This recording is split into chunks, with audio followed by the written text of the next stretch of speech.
अस्सलाम वालेकुम। कैसे हैं सब लोग? उम्मीद है आप सब लोग खैरियत से होंगे। आज आपके लिए मैं एक ट्राउज़र का बहुत ही प्यारा और यूनिक सा डिज़ाइन लेके आया हूँ। तो जब ये डिज़ाइन बनाना है तो आपने ट्राउज़र की लंबाई 4 इंच कम कटिंग करनी है। तो आइए वीडियो स्टार्ट करते हैं। तो ये मैंने एक बुकरम लिया है जिसकी लंबाई ली है मैंने 3.5 इंच और इसकी चौड़ाई ली है मैंने 1 इंच।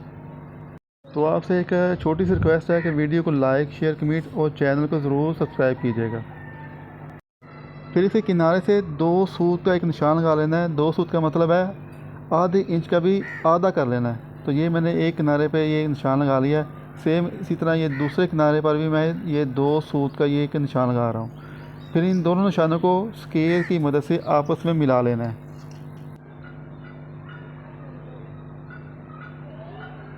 तो ये दोनों निशानों को मैंने आपस में मिला लिया हुआ है। तो अब ऐसे करना है कि जो निशान वाला हिस्सा है वो आगे की जानिब करते हुए अब इसे फ़ोल्ड करना है। तो फ़ोल्ड इस तरह करना है कि जो मेरी राइट साइड है वहाँ से ये मैं 1 इंच फ़ोल्ड कर रहा हूँ। ठीक है जी। इसी तरह जो दूसरी साइड है वहाँ से ये मैं 1.25 इंच के हिसाब से जो बुकरम है वो मैंने फ़ोल्ड कर लिया। तो इस चीज़ को आपने ज़रा ये गौर से देखना है। आपको समझ ना आए तो आपने फिर ये बार बार देखना है इसको। तो अब जो 1 इंच वाला हिस्सा मैंने फ़ोल्ड किया, अब उसको मैं जहाँ ये एक स्ट्रेट निशान लगाया हुआ था वहाँ से मैं गुलाई दे रहा हूँ। और जो 1.25 इंच वाला हिसाब है उसे मैंने ये तिरछी एक सीधी लाइन लगा दी है।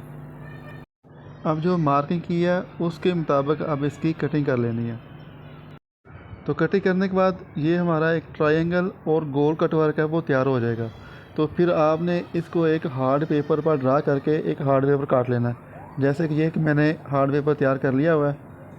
तो इस हार्ड पेपर का ये फ़ायदा होता है कि जब ये आप कट वर्क ड्रा करेंगे तो फिर जो कट वर्क की जो मार्किंग होती है वो बिल्कुल एक परफेक्ट तरीके से आती है। तो ये एक मैंने बुकरम लिया है जिसकी चौड़ाई ली है मैंने 1.5 इंच और लंबाई ली है इसकी मैंने 20 इंच।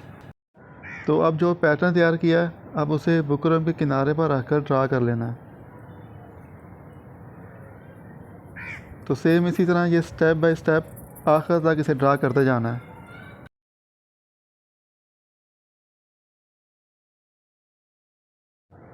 तो ये मैंने पूरी पट्टी पर ये पैटर्न ड्रा कर लिया हुआ है। तो अब जो मार्किंग की हुई है उसके मुताबिक अब इसको कटिंग कर लेना है।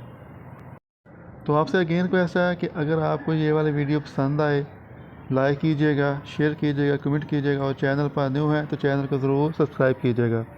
तो ये इसकी कटिंग मैंने मुकम्मल कर लिया है। तो अब ये मैंने ट्राउज़र लिया है तो इसे मैंने उल्टा कर लिया।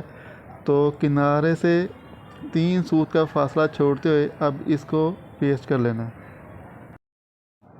तो सबसे पहले इसका आपने सेंटर कर लेना है। तो जो ट्राउज़र का सेंटर हो और बुकरम का सेंटर आपस में बिल्कुल बराबर रखकर फिर इसे पेस्ट करना है।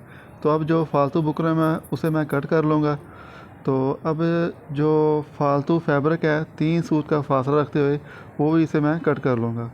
तो ये एक मैंने पट्टी ली है जिसकी चौड़ाई मैंने ली है 2.25 इंच और लंबाई मैंने ये 5 के हिसाब से 18 इंच ली है। तो इसके बाद जो पट्टी है वो मैंने ये बुकरम जो है उसके नीचे रख ली है।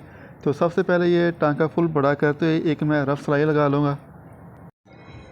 तो इससे ये होगा कि जो फैब्रिक है वो नीचे से उसकी जो पकड़ है वो मज़बूत हो जाएगी। अब टांका बारीक करते हुए ये मैं जो कट वर्क तैयार किया हुआ है उसके साथ साथ ये सिलाई लगा रहा हूँ। तो आपका टांका यहाँ पर जितना बारीक होगा उतनी आपकी ये कट वर्क की सफाई आएगी। फिर इसी तरह इस सिलाई को आखिर तक ले जाते हुए ये मैं मुकम्मल कर लूँगा।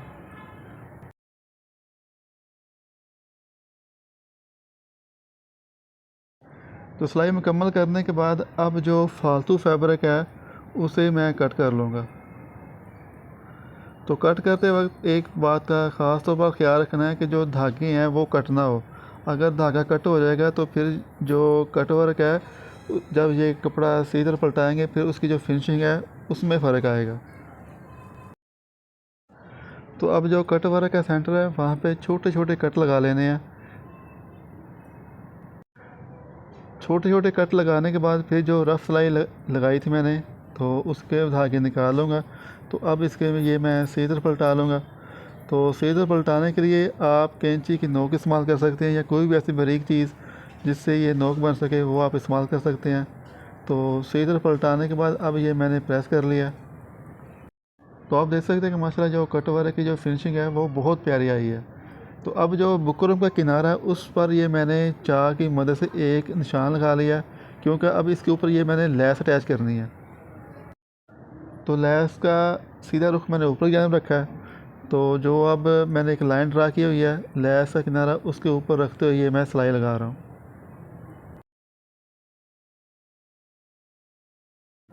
सिलाई लगाने के बाद अब जो लेस है उसे अंदर की तरफ फोल्ड कर लेना है। तो जो अब सिलाई है उसके ऊपर नहीं सिलाई लगानी, उससे तकरीबन हाफ़ या एक टांका अंदर रखते हुए ये मैं अब ये सिलाई लगा रहा हूँ। तो उसका फ़ायदा ये होगा कि जो पहली सिलाई है वो शो नहीं होगी और जो लेस का किनारा है वो इस सिलाई के अंदर चला जाएगा। तो दूसरा इसका लगाने का फ़ायदा ये भी है कि बग़ैर कट के आप इस तरह लेस गुम सिलाई के साथ अटैच कर सकते हैं। तो ये मैं देखें ये लेस मैंने अटैच कर लिया है, तो जो लेस का किनारा है वो बिल्कुल शो नहीं हो रहा। तो अब ये दो मैंने फैब्रिक लिए हैं जिनकी चौड़ाई ली है मैंने 4.5 इंच और इनकी लंबाई है 18 इंच। तो अब इनके ऊपर मैंने नायलॉन का जो सिल्क थ्रेड है वो चलाना है।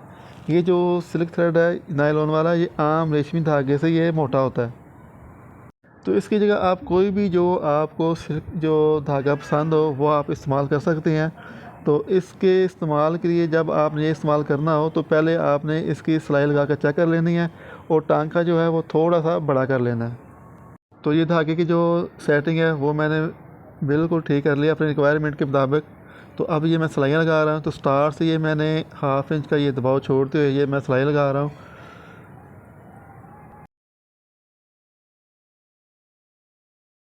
तो अब ये मैं एक एक पैर का ये दबाव लेते हुए आखिर तक इसी तरह ये सिलाइयाँ लगाते जाऊँगा।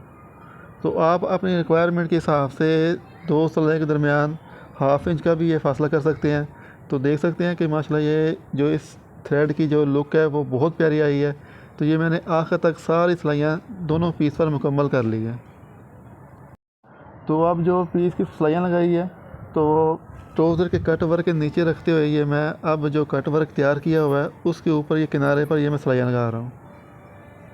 तो मैंने जो ये पीस तैयार किया है ये मैंने गिलू की मदद से चिपका लिया है। अगर आपके पास गिलू ना हो तो आप जो कॉमन पिन है उनके साथ भी इसे अटैच करके इसके ऊपर सिलाई लगा सकते हैं।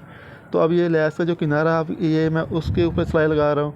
तो इसका ये फ़ायदा होगा कि एक जो लेस है वो मज़ीद मजबूत हो जाएगी और जो अब ये जो पीस जिस पर मैं सिलाइयाँ लगाई थी उस तक के जो किनारा है वो इस सिलाई के नीचे आ जाएगा। तो इसके बाद ये मैंने दो पट्टियाँ ली हैं जिनकी चौड़ाई ली है मैंने 2-2 इंच और लंबाई ली है मैं 18 इंच। तो अब ये फाइनल इसको मैं टच देने लगा हूँ। तो अब जो नीचे हाफ़ इंच का दबाव लेते हुए इस पट्टी को इसके ऊपर ये मैं अटैच करने लगा हूँ। तो पट्टी का भी ये मैंने हाफ़ इंच का दबाव लिया। तो उससे पहले ये मैंने जो नीचे जो पीस है उस पर मैंने चाक की मदद से निशान लगा लिए थे ताकि शुरू से लेकर आखिर तक जो एक दबाव है पीस का वो बिल्कुल इक्वल एक जैसा है। तो फेवर पट्टी लगाने के बाद अब इसके किनारे पर ये मैंने प्रेस की मदद से हाफ़ इंच का एक निशान लगा लिया है। तो अब इसके ऊपर ये मैं लेस अटैच करने लगा हूँ। ये लेस इसके ऊपर मैंने उल्टी रखी है। तो अब लेस के किनारे पर सिलाई लगाते हुए इसे इसी तरह ये आखिर तक मैं मुकम्मल कर लूँगा। तो अब जो दूसरी पट्टी है अब ये पीस को उल्टा कर लेना है, उस पट्टी को लेस के नीचे रख लेना है। अब जो पहली सिलाई है जो पीछे नज़र आ रही होगी उससे अंदर रखते हुए ये मैं सिलाई लगा रहा हूँ। तो आपसे अगेन रिक्वेस्ट है कि अगर आपको ये वाली वीडियो पसंद आए तो लाइक कीजिएगा, शेयर कीजिएगा, कमेंट कीजिएगा और चैनल पर न्यू हैं तो चैनल को ज़रूर सब्सक्राइब कीजिएगा। तो अब इस फैब्रिक पट्टी को मैं प्रेस के साथ फोल्ड करके इसकी मैं तुरपाई कर लूँगा। तो उससे मैंने ये प्रेस कर लिया है। तो आप देख सकते हैं कि माशाल्लाह इसकी जो फिनिशिंग है वो बहुत प्यारी आई है। तो अब जो किनारे हैं वहाँ पर ये मैं पर्ल अटैच कर लूँगा। तो मिलते हैं नेक्स्ट वीडियो में, उस वक्त तक अल्लाह हाफिज़।